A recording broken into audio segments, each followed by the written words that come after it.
Welcome, pre-calculus students. Today we're going to talk about section 5.5, which is solving right triangles. You will want to have a pencil, some highlighters, your notes, a scientific or graphing calculator, and a unit circle. Okay, make sure again that you're pausing the video to try the examples before moving on. Okay, let's get started.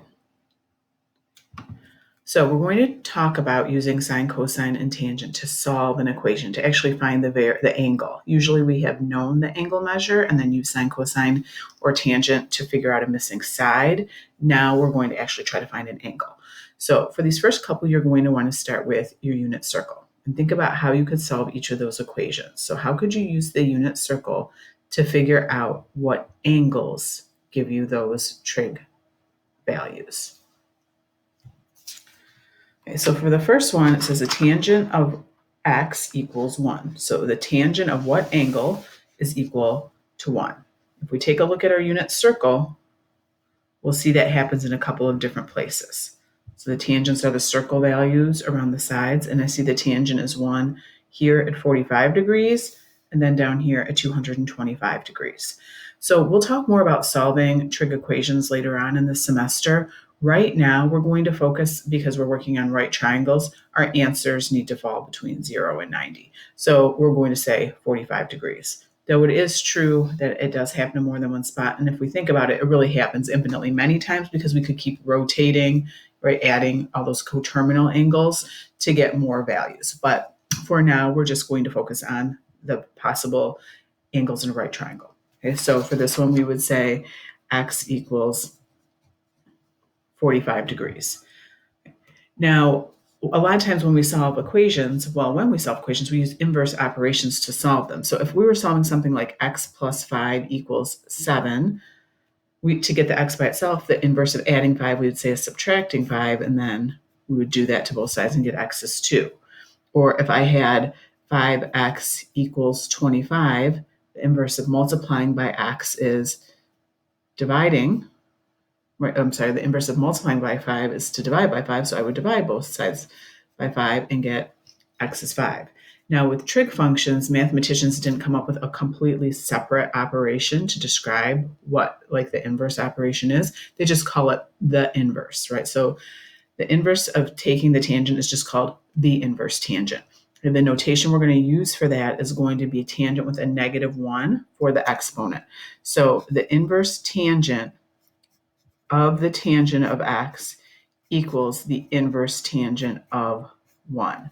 So here, inverses of each other undo each other, right? And so that just leaves us with x. This means at what angle is the tangent 1? So this notation here is asking at what angle is the tangent 1. Okay, we're going to actually use the calculator a lot for that this chapter, and we're going to do a lot more of kind of this sort of thing in chapter 7, but just an introduction to that notation. So here, if I want to know what x is, if it's the sine of x, I'm going to take the inverse sine of x, or the inverse sine of the sine of x, and I'm going to do the inverse sine on both sides. Okay, so inverse sine of the sine of x is just x, right? Because they're inverse operations, they undo each other. This means at what angle is the sine -1/2?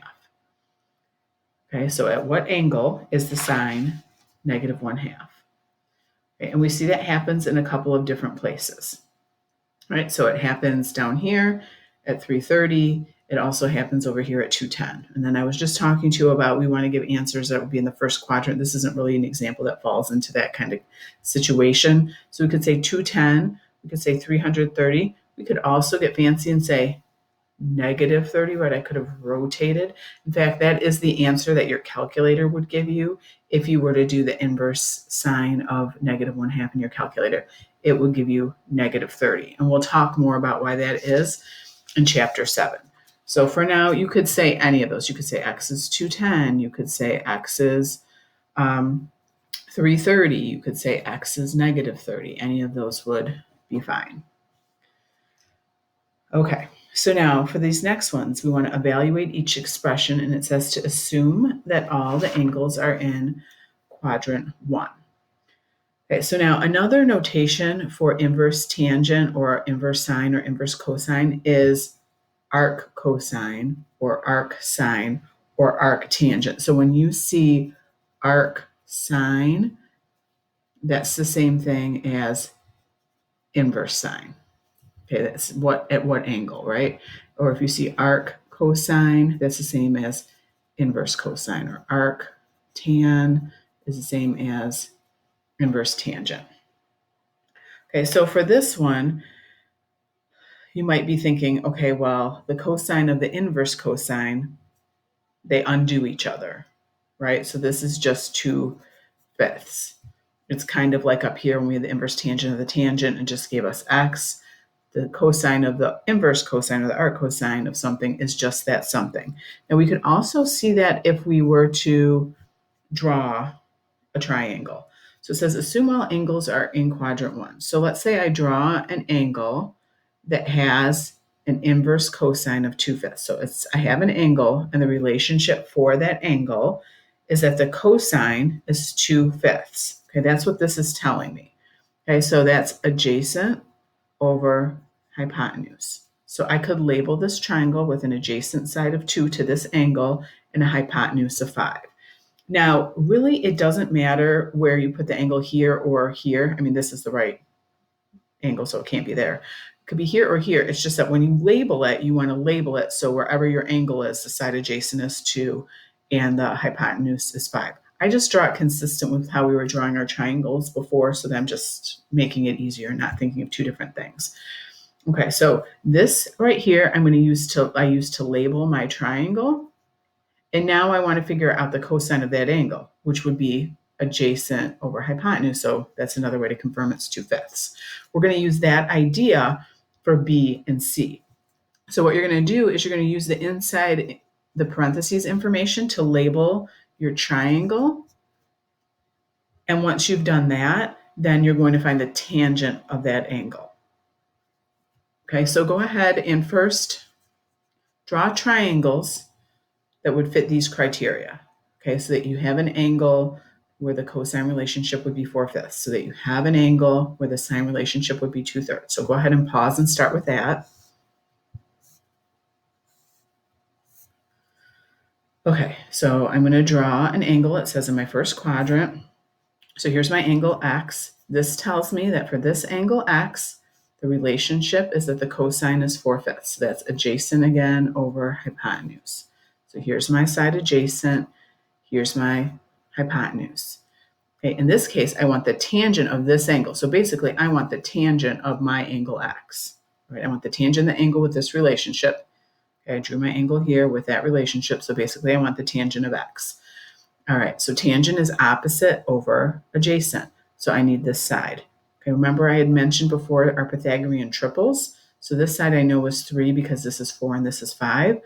If you don't have those off the top of your head, just go ahead and use the Pythagorean theorem to get that 3.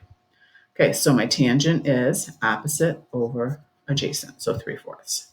So that's how I'm using this information. Okay, so the inside information is how I'm going to get my triangle. So this is my angle x.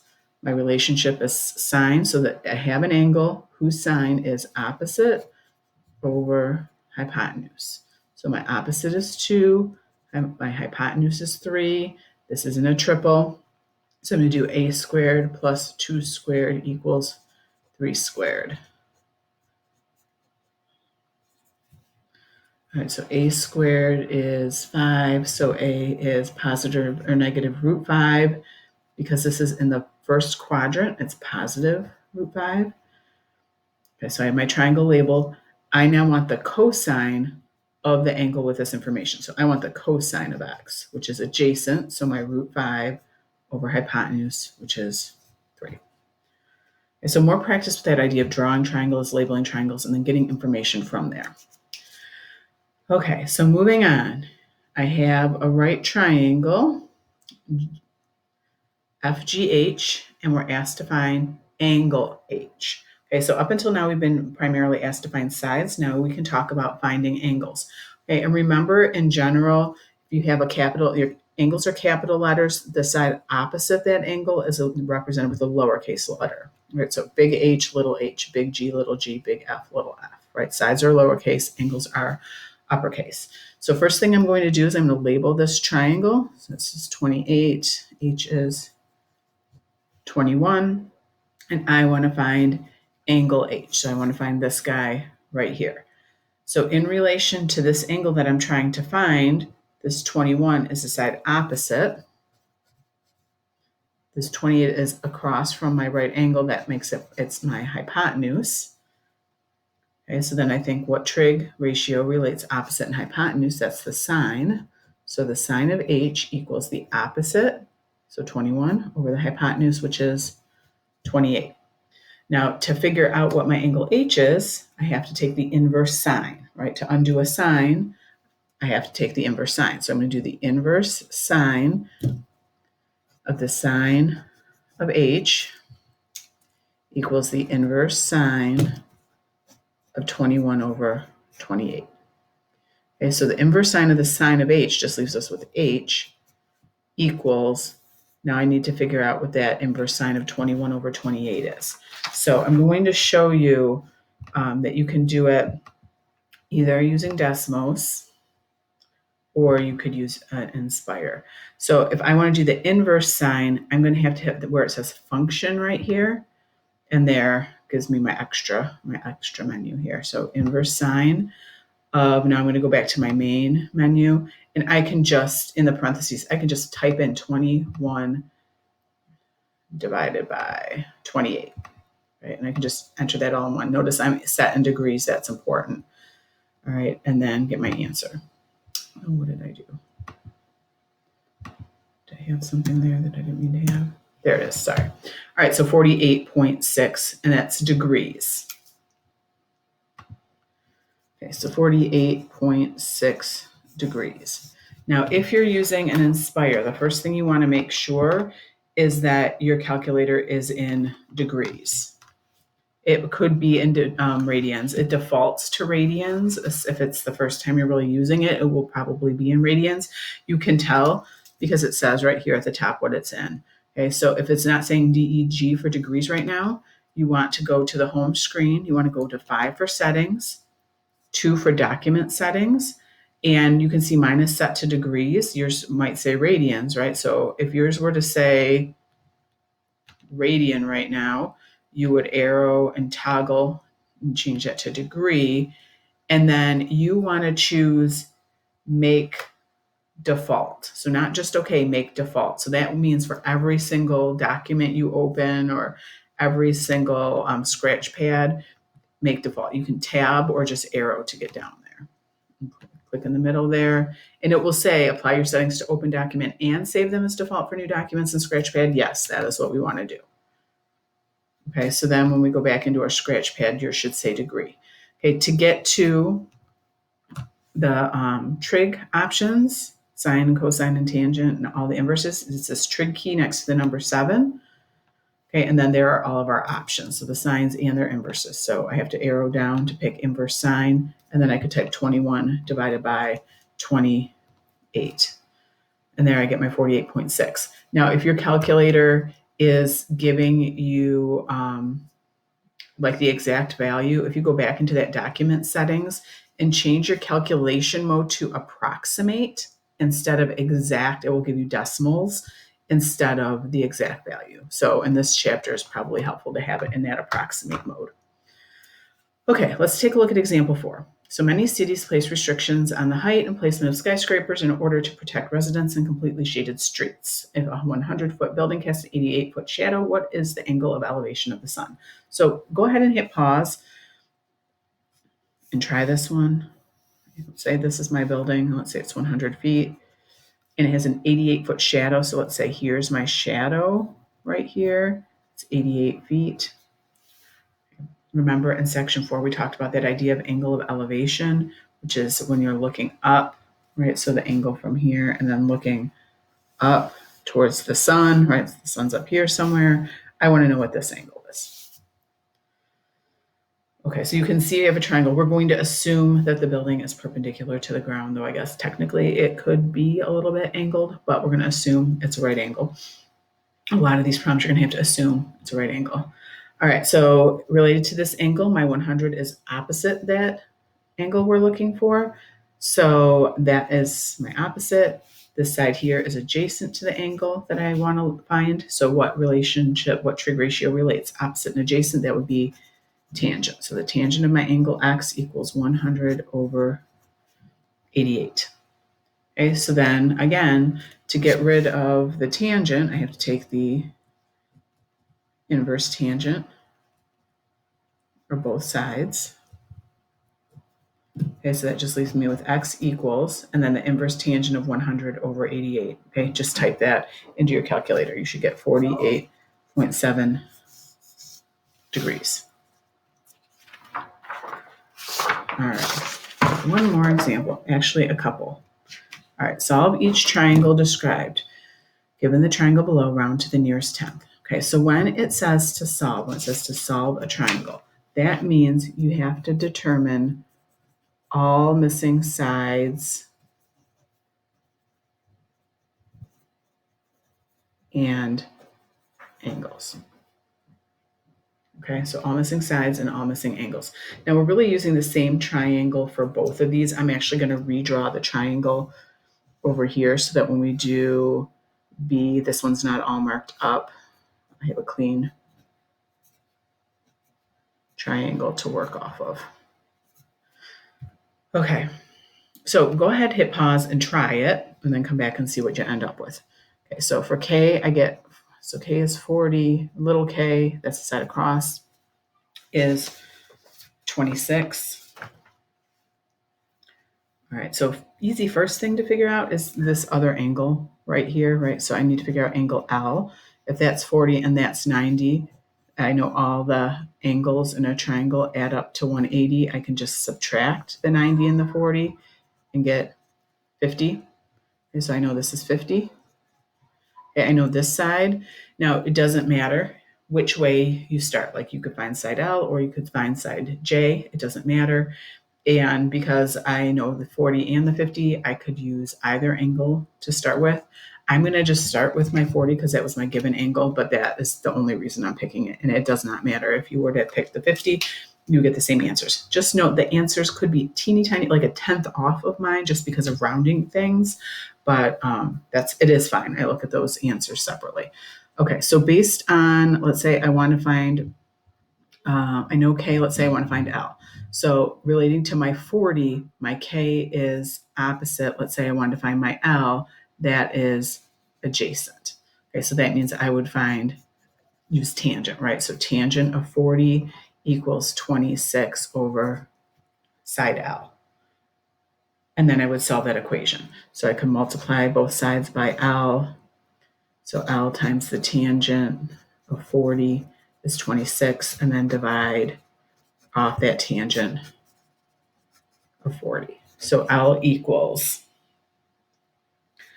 so I'm going to do, and I'll just do it here really quickly, 26 divided by tangent of 40. And I get 30.98. If I'm running to the 10th, I would just call that 31.0. Okay, so that's my L, is 31.0. Again, if you use something else, you might have gotten something like teeny tiny, 30.9 or something like that, a little bit different.